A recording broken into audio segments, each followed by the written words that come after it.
दोस्तों एक बार फिर से पावर स्टार पवन सिंह लखनऊ में बैक टू बैक कई गानों की शूटिंग चालू कर चुके हैं और इस वीडियो में आपको दो बवाल खबर, दो बड़ी अपडेट देने वाले हैं। लास्ट तक जरूर बने रहें। पहली अपडेट की शुरुआत होती है पवन सिंह के एक नए गाने को लेकर के, जिसकी शूटिंग पिछले रात कंप्लीट की गई है।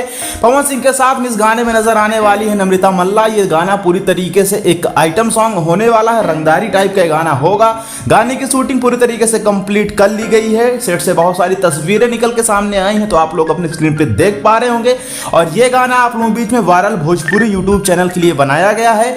तो वायरल भोजपुरी पे बहुत जल्द ये नया सॉन्ग आपको सुनने और देखने को मिलेगा। अभी ये कंफर्म नहीं है कि इस गाने की म्यूजिक डायरेक्टर और इस गाने के लिरिक्स राइटर कौन है, लेकिन आप लोग ये मानिए कि अभी एक बहुत ही बड़े गाने की शूटिंग हुई है, जो कि आपको नेक्स्ट मंथ यानी नवंबर महीने में सुनने को मिलेगा। इसी के साथ अगर दूसरी अपडेट की बात करें तो दूसरी अपडेट में पवन सिंह की एक फिल्म को लेकर के है। आपको पता होगा कुछ महीने पहले पवन सिंह की एक फिल्म की शूटिंग को कंप्लीट किया गया था, जिस फिल्म का नाम था लाखन सिंह। काफी अच्छी फिल्म है और इस फिल्म में पवन सिंह का एक नया लुक भी देखने को मिलने वाला है, यानी लॉन्ग हेयर और बियर्ड स्टाइल में पवन सिंह इसमें नजर आएंगे। एक डिफरेंट लुक होगा और इस फिल्म की अभी फिलहाल डबिंग पवन सिंह पूरा कर रहे हैं लखनऊ में। जहां दोस्तों लाखन सिंह की डबिंग पवन सिंह कर रहे हैं और इस फिल्म के डायरेक्टर होने वाले हैं जगदीश शर्मा, जो कि बहुत ही अच्छे डायरेक्टर माने जाते हैं, काफी लेजेंड डायरेक्टर हैं भोजपुरी इंडस्ट्री के लिए। तो लाखन सिंह फिल्म का जो भी काम बाकी था वो पूरा किया जा रहा है और आपको ये फिल्म नेक्स्ट ईयर यानी 2025 में देखने को मिलेगी, क्योंकि अब तो 2 महीना बचा है, नवंबर और दिसंबर, और इस बीच कोई भी ऐसा त्योहार भी नहीं है कि फिल्म को लेकर के, रिलीजिंग को लेकर के कोई अपडेट हो सके। तो ये बेहतरीन फिल्म आपको 2025 में देखने को मिल जाएगी। रिलीजिंग वगैरह का भी कोई कंफर्म नहीं है। फिलहाल फिल्म के काम पे पवन सिंह लगे हुए हैं। बहुत जल्द इस फिल्म की डबिंग को कंप्लीट किया जाएगा और फिर उसके बाद इस फिल्म के फर्स्ट लुक ट्रेलर टीजर को आप लोग बीच में रिलीज किया जाएगा। खैर, क्या आपको भी पवन सिंह के इस नए आइटम सॉन्ग का इंतजार? तो कमेंट करके बताइएगा। वीडियो आपको पसंद आया हो तो चैनल को सब्सक्राइब कर लीजिए, बेल आइकन को प्रेस करिए। मिलती किसी अगले वीडियो में, तब तक के लिए धन्यवाद।